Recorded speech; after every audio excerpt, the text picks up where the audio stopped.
Hello, আসসালামু আলাইকুম। আমি ফাদিম বিন হাসান এবং আপনারা দেখছেন ফাদিস রিয়াকশন।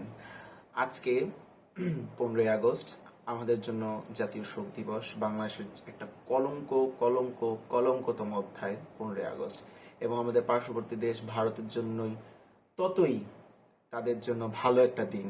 আমাদের জন্য আজকে শোকের দিন, তাদের জন্য আজকে স্বাধীনতার দিন। তো ভারতের সকল ভিউয়ার্স যারা আছে আমার, এবং ভারতের সকল সাধারণ জনগণকে আমি আমার পক্ষ থেকে হ্যাপি ইন্ডিপেন্ডেন্স ডে, এবং যারা বাইরেও আছে, ভারতের বাইরেও যারা ইন্ডিয়ান আছে তাদেরকেও হ্যাপি ইন্ডিপেন্ডেন্স ডে। তো ভারত সবসময় আমাদের বন্ধু ছিল। তো এই 15ই আগস্ট, এই যে ওদের স্বাধীনতা, এই যে এই সময়টা কি ঘটছিল সেটা জানার খুবই আগ্রহ, কারণ আমি ইতিহাস জানতে আমার খুব ভালো লাগে। তো আজকে তেমন একটা ভিডিও আমি রিয়াক্ট করবো। তো চলুন ভিডিও শুরু করি, স্টার্ট।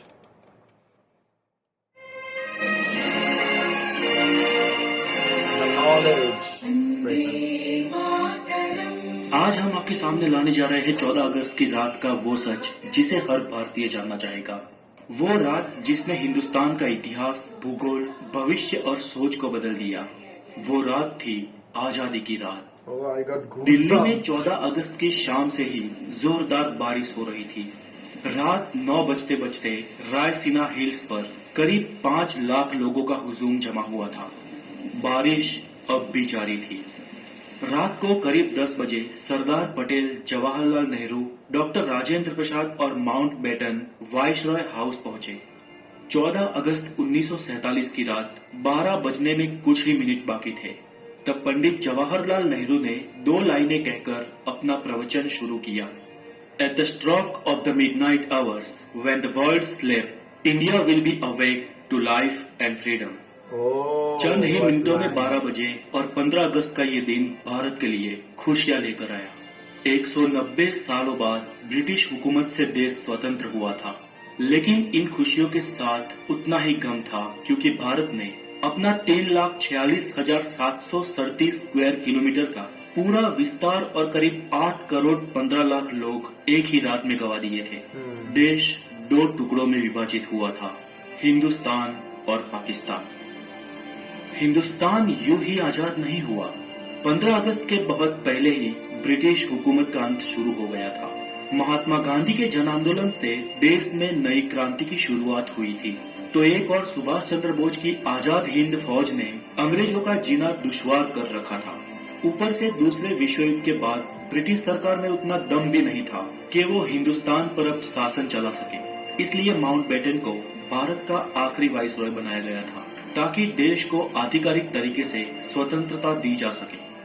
अंग्रेजों ने भारत को शुरुआत में 3 जून 1948 के दिन स्वतंत्र घोषित करने का निर्णय लिया था, लेकिन मोहम्मद अली जिन्ना ने पाकिस्तान नामक अलग मुल्क बनाने की ठान ली थी, जिसके चलते देश में कई जगह पर सांप्रदायिक हिंसा शुरू हो गई। बिगड़ती परिस्थिति को देख अंग्रेज भारत को हो सके इतना जल्दी स्वतंत्र राष्ट्र घोषित कर देना चाहते थे, क्योंकि अंग्रेजों को भी भारत को आखिरकार एक टुकड़े में नहीं लेकिन 2 टुकड़े में विभाजित करना था। स्वतंत्रता के लिए दिन 15 अगस्त ही क्यों चुना गया? तो इसमें ऐसा है कि सिर्फ हम भारतीय ही शुभ और अशुभ में नहीं मानते थे, बल्कि अंग्रेज भी उतना ही मानते थे। माउंट बेटन मानता था कि 15 अगस्त का दिन शुभ है, क्योंकि 15 अगस्त 1945 के दिन ही जापान ने शरणागति स्वीकारी थी और इसके ऑफिशियल साइन 2 सितंबर को हुए थे। इसलिए बेटन के अनुसार 15 अगस्त का दिन मित्र राष्ट्रों के लिए शुभ था। तो फिर रात 12 बजे के वक्त को ही क्यों तय किया गया? तो इसके लिए भारतीय ज्योतिषियों का मानना था कि वो वक्त देश की स्वतंत्रता के लिए शुभ है। तय किया गया था कि पंडित नेहरू को अपनी स्पीच रात 12 बजे से पहले ही समाप्त कर देनी है, और रात 12 बजे शंखनाद के साथ भारतीय लोकतंत्र की शुरुआत होगी। ठीक वैसा ही हुआ। 15 अगस्त की सुबह 8:30 पर पंडित नेहरू और उनके कैबिनेट ने पद और गोपनीयता की शपथ ली। रात की लगातार बारिश के बाद सुबह आसमान बिल्कुल साफ था। लोग बेसब्री से इंतजार कर रहे थे आजाद भारत के तिरंगे को लहराते हुए अपनी आंखों से देखने का। देश के तिरंगे को सबसे पहले जवाहरलाल नेहरू ने रात को 12 बजे ही पार्लियामेंट सेंट्रल हॉल में लहराया था, और दूसरी बार सुबह 8:30 पर भव्य राष्ट्रध्वज को जनता के सामने ब्रिटिश राष्ट्रध्वज को उतारकर लहराया गया।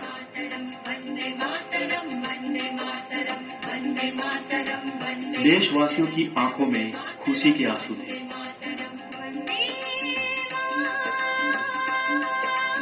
आजादी के बाद 15 अगस्त के दिन ही एक साथ अंग्रेजों ने देश को नहीं छोड़ा।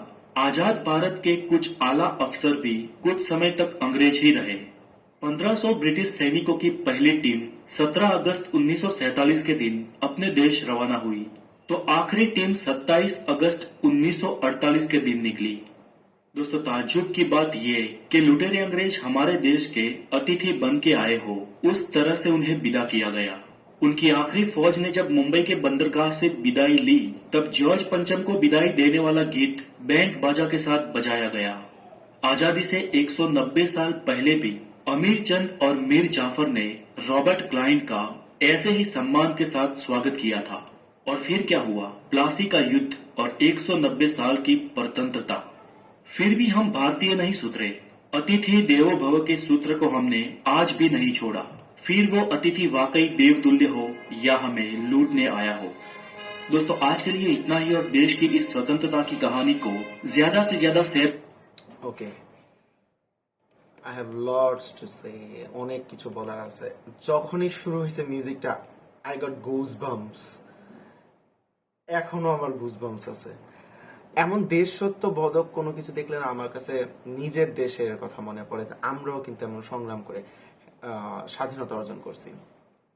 তো যেটা আমি বলতে চাই, হ্যাঁ, ইংরেজরা ওরা ভিতরে ভিতরে চেয়েছিল দেশ দুইটা ভাগ হোক, কিন্তু উপরে উপরে দিয়ে দেখাইছে যে না, দুইটা ভাগ হওয়া দরকার নেই। তারপর আপনারা জানেন পাঞ্জাব এবং বেঙ্গলের দিক দিয়া ওরা নিজেরাই, ইংরেজরাই সাম্প্রদায়িক দাঙ্গা লাগা দিয়েছিল। এবং পাঞ্জাবে তো এমন অবস্থা হয়েছিল যে ড্রেনে পানি না, রক্ত ঝরতেছিল।